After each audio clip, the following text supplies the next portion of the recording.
Greater Cooch Behar liberation organisation জেসিএলর পক্ষ থাকিয়া জেসিএলর কমান্ডারগুলো কোয়া হবার নাকছে যে তোমরা কোনো পথে ভয় খাইবেন না। তোমরা কোনো পথে পুলিশ প্রশাসনক দেখিয়া ভয় খাইবেন না। তোমরা কোনো পথে আর্মি ফৌজক দেখিয়া ভয় খাইবেন না। কারণ আমরা সংগ্রামী, আমরা বিপ্লবী, আমরা ভাগ্যবান যে আমরা জাতির জন্য সহস্র সংগঠন গঠন করিয়া সহস্রভাবে আমরা বিপ্লব করি। সেতু আমার কোনো জিসিএলও কমান্ডার যাতে পুলিশ প্রশাসনক দেখিয়ে ভয় না খায়, আমার কোনো কমান্ডার যাতে আর্মি ফৌজক দেখিয়ে ভয় না খায়।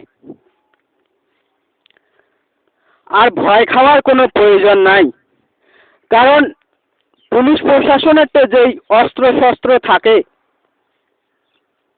তার থেকে হাজার গুণে হাই টেকনোলজি আমারতে অস্ত্র শস্ত্র আছে। আর্মি প্রশাসনের যে অস্ত্র শস্ত্র আছে তার থেকে হাজার গুণে যদিও নাই, অল্প যদিও আছে কিন্তু হাই টেকনোলজির আছে। ফর এক্সাম্পল মই আমার জিসিএলও কমান্ডারগুলো দেখা দিবেন একসঙ্গ বা কয়া দিবেন একসঙ্গ যে আসামত যে আসাম পুলিশের এক অফিসার ইনচার্জ ওসি ভাস্কর কলিতাক যে আলফায় গুলি করে মারিল, তোমার সিস্টেমটা আছে মুই তোমাকে জানিয়ে দিবেন একসঙ্গ যে যখন ওসি ভাস্কর কলিতা আলফা খেদির জন্য যায় তখন উইয়ের হাতে আসলো AK-47 তথা উইয়ের বুকত আসলো বুলেট প্রুফ জ্যাকেট তথা সাথত আসলো 100-150 জন পুলিশ ফোর্স তথা উইয়ের সাপোর্টত আসলো আসাম সরকার, ভারত সরকার তথা সারা ভারতবর্ষের পুলিশ প্রশাসন। তার সত্ত্বেও তো উইয়ে ওটি যে মরলে কে জানেন? কারণ উইয়ে যখন মরলে গুলি খায়া, আলফার গুলি খায়া, তখন আসামের যে রিপোর্টারগুলো আছে, যে সাংবাদিকগুলো আছে, উমরে কয় যে বুলেট প্রুফ জ্যাকেটটা কম দামি আসলো, ওই জন্য বুলেট প্রুফ জ্যাকেট ফাটিয়ে গুলি ঢুকেছে ভিতরে, ওই জন্য মরে গেছে। আসলেতে আসামের যে সাংবাদিকগুলো আছে ওরা অজ্ঞানী, ওনার বন্দুক সম্বন্ধে বা গুলি সম্বন্ধে বা বুলেট প্রুফ সম্বন্ধে ওনার কোনো জ্ঞান নাই, এই জন্য ওমরা অমন কথা কয়। আর যেহেতু এক্স সিএম প্রফুল্ল কুমার মহন্ত তখন ওই জায়গাতে উপস্থিত হয়, তখন এক সাংবাদিক প্রফুল্ল কুমার মহন্ত স্যারক কয় যে স্যার এই বুলেট প্রুফ জ্যাকেটটো ইমান কম দামি আছিল যার কারণে হুমাই গৈছে। তেতিয়া প্রফুল্ল কুমার মহন্ত স্যারে কয় যে এইটো পিছত কম, এইটো এতিয়া নহয়, এটি ইয়াতে আমি চাবৰ কাৰণে আহিছোঁ, সেইকাৰণে চাই আছোঁ। গতিকে অসমৰ যে সাংবাদিকবিলাক আছে এইবিলাক অজ্ঞানী আৰু মহামূৰ্খ, এইবিলাক নাজানে যে ভাস্কৰ কলিতাই এটা AK-47 লৈ এই আলফাবিলাকৰ লগত যুদ্ধ কৰিবৰ কাৰণে, যুদ্ধৰ কাৰণে আলফাসকলক খেদি গৈছিল। মই এলা ৰাজবংশীত কৈ মেলা যে ভাস্কৰ কলিতা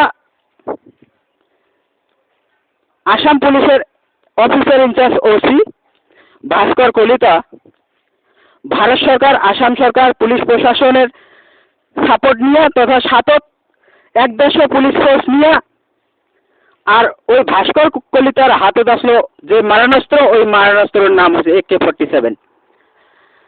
আমরা জানি AK-47 first round, second round and third round থাকে। ফার্স্ট রাউন্ড দিলে একটা গুলি বার হয়, ফার্স্ট রাউন্ড দিলে একবার টেকার দাবালে একটা গুলি বার হয়, আর সেকেন্ড রাউন্ডে যখন দিয়া টেকার একবার দাবাবো দুইটা গুলি বার হয়, আর থার্ড রাউন্ডে যখন দিয়া টেকার একবার দাবাবো আনলিমিটেড ঘেটে করে বার হয়।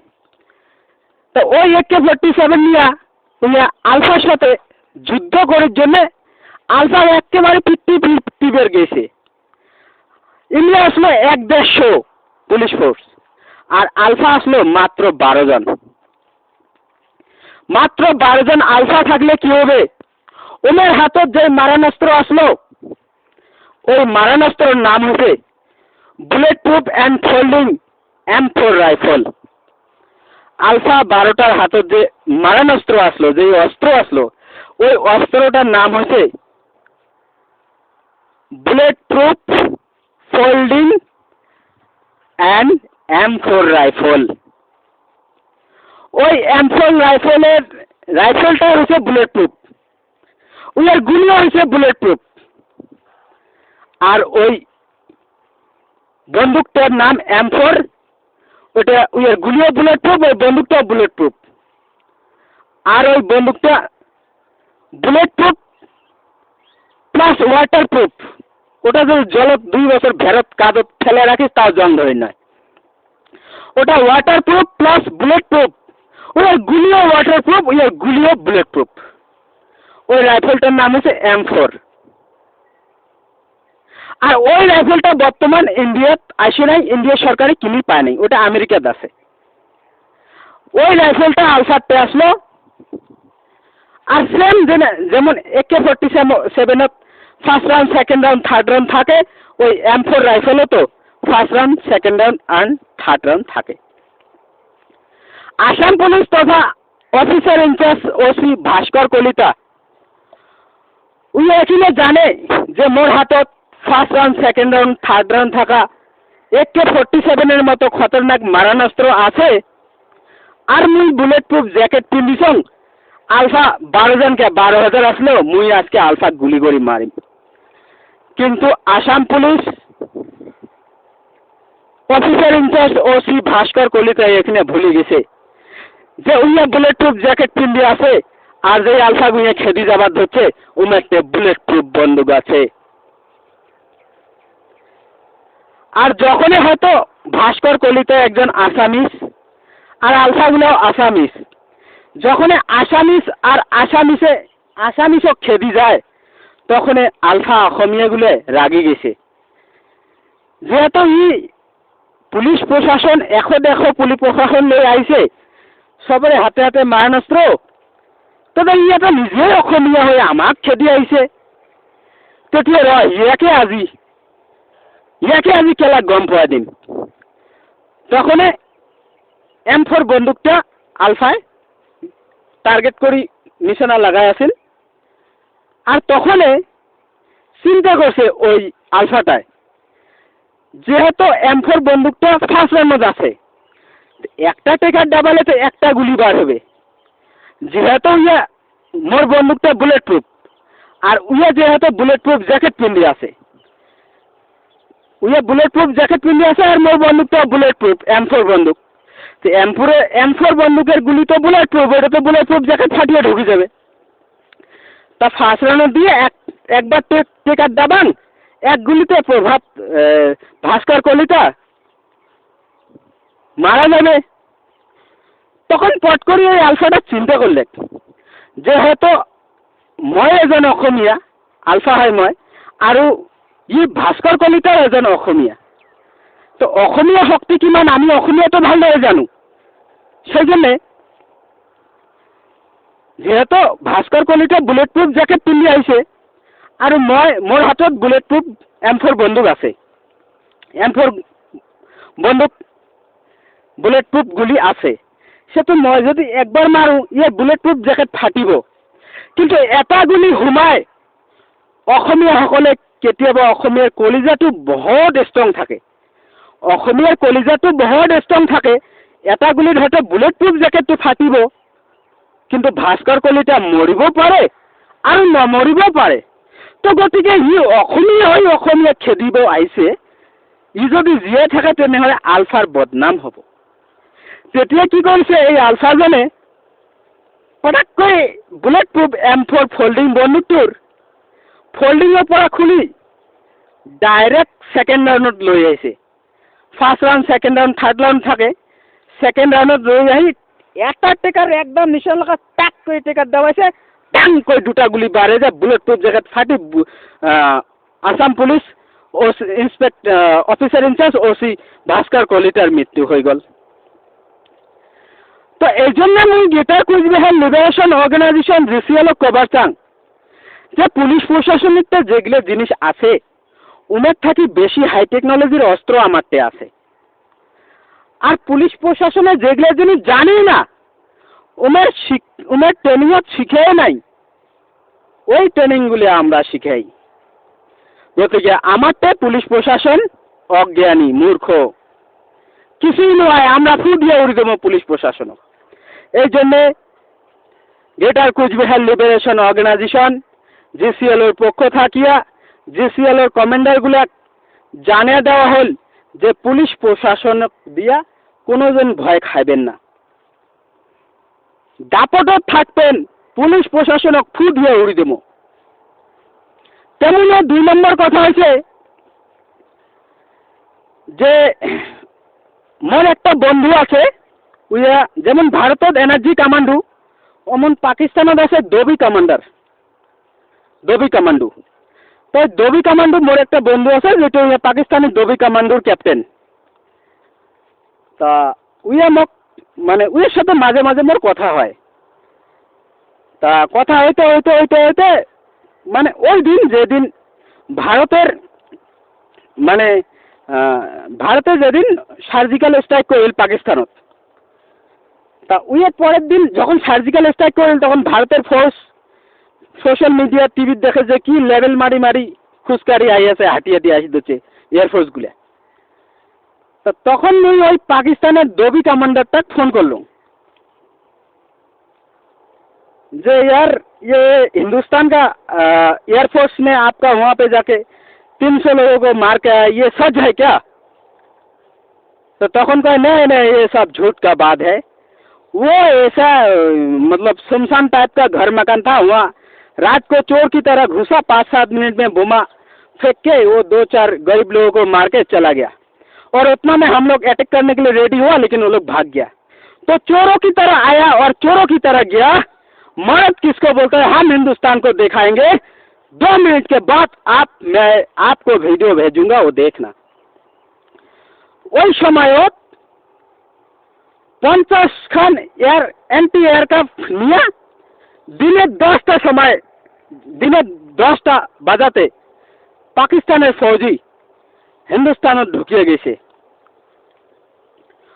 ঢুকছে যখন হিন্দুস্তানত ধরাধর জম্মু কাশ্মীর এরিয়ার কি আর্মি ক্যাম্পগুলোতে বোমা ফুটাইছে,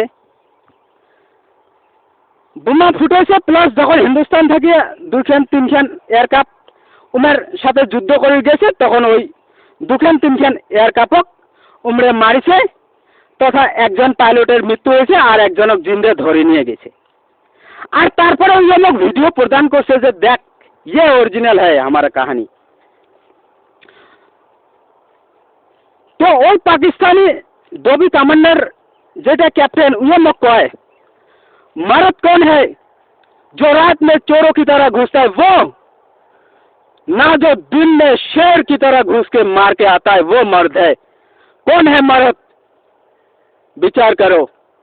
ये अमन कथा कया अमुक भिडियो दे अवश्य कथा এটা যায় চোর ওই রাতি চোরের মতো করে যায়, আর যায় মরদ ওই রাতি আসবে না, ওই দিনত আসবে, বীর যোদ্ধার মতো আসবে আর মারিয়া চলে যাবে। ওই হল আসলি শের। তো আজকে আমার যে ভারতীয় ফৌজগুলো চোরের মতো করে মায়ানমার ঢোকে, চোরের মতো করে পাকিস্তান ঢোকে, কিন্তু দিনত ঢোকার আর ক্ষমতা নাই। কিন্তু পাকিস্তানি ফৌজিগুলো দেখো দিনে 10টা বাজায় ভারতবর্ষের ঢুকিয়া ভারতের আর্মিকে মুড়ি দিয়া আর্মিক মারিয়া আর্মিক ধরি নিয়ে চলে গেল। কেমন মরদ উমরা। তা তখন ওই একটাই কথা, ওই পাকিস্তানের ডোবি কমান্ডার যে कैप्टन যে মোর বন্ধু ওই একবার জিজ্ঞেস করলুম यार आप लोग जब 50 एंटी हेलीकॉप्टर लेके भारत में घुसा था, तो भारत का तो फौज लोग बहुत बहादुर है, तो वो लोग आपका पीछा नहीं किया क्या? आपसे अटैक करने के लिए, लड़ाई के लिए नहीं आया क्या? युद्ध करने के लिए नहीं आया क्या? तो वो बोला है आया था, 2 10 बुलेट प्रूफ एयरक्राफ्ट लेके आया था भारतीय फौज। भारतीय फौज बहुत टैलेंटेड है। हम लोग जब 50 एंटी हेलीकॉप्टर लेके घुसा, तो वो लोग साधारण एयरक्राफ्ट लेके नहीं आया हमारे पास।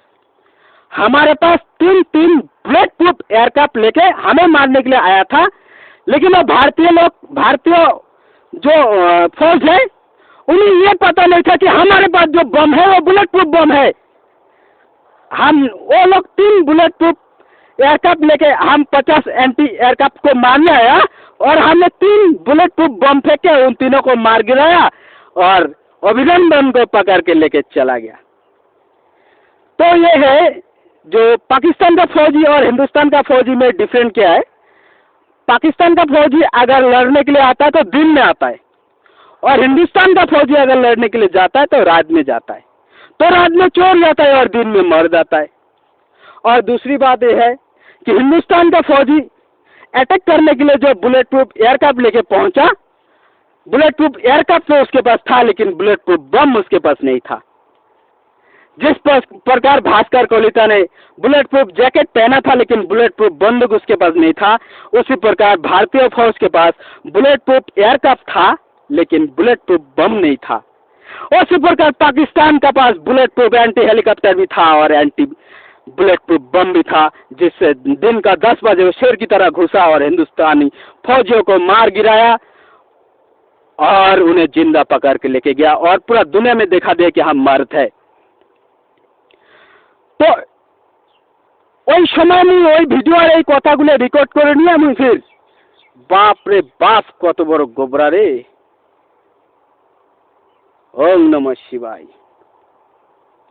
তা ওই সময়ত মই ফির ওই বুলেট প্रूफ নিয়ে বুলেট প্रूफ ভিডিওগুলো নিয়ে ফির मैं ডাইরেক্ট হিন্দুস্তানি যে আর্মি আছে উমে দিলুম। তো তখন ওই হিন্দুস্তানি আর্মিগুলো মোক কয়, আরে ভাই তুমি क्या মোদি বিরোধী हो? তো কেমন করি একটা পলিটিক্সত ঘুরি দিল মোর কথাগুলো, আর মোর ফেসবুক অ্যাকাউন্টে বন্ধ করিয়ে দিল। তাহলে এটি বোঝা যায় যে ইন্ডিয়ান আর্মি, ইন্ডিয়ান ডিফেন্স উমরা মিশে কথা কয়। একটা যদি উমরা সত্য কয় তো একটা মিশেও কয়। কিন্তু আমরা জিসিএলও, আমরা গ্রেটার কোচবিহার লিবারেশন অর্গানাইজেশন, আমরা মিশে কথা কই না, আমরা যাহা কই সত্য কথা কই। এই জন্যে গ্রেটার কোচবিহার লিবারেশন অর্গানাইজেশন জিসিএলের পক্ষ থাকিয়া সব জিসিএলগুলো জানিয়ে দেওয়া হল যে আর্মি যে টেকনোলজি আছে হয়তো উমেরটে বেশি আছে, আমারটে কম আছে, কিন্তু উমেরটে যত গুণ টেকনোলজি আছে ওই হাই পাওয়ার অস্ত্র আছে, ওই হাই পাওয়ার অস্ত্র থেকে হাজারো গুণ বেশি হাই পাওয়ার অস্ত্র আমারটে আছে। গতিকে আর্মি ফোর্স আর পুলিশ প্রশাসনক দেখিয়ে ভয় খাবেন না। আর্মি ফোর্স আর পুলিশ প্রশাসনক আমরা ফুদিয়া উড়ি দিবার পামো, এই কথা মনে রাখিয়া বীর যোদ্ধার মতো করি জেসিএলত সংগঠনত টিকি থাকিয়া বীর যোদ্ধার মতো করে যুদ্ধ করো আর নিজের অধিকার কাড়ি নিয়ে আসো। জয় শিবচন্ডী।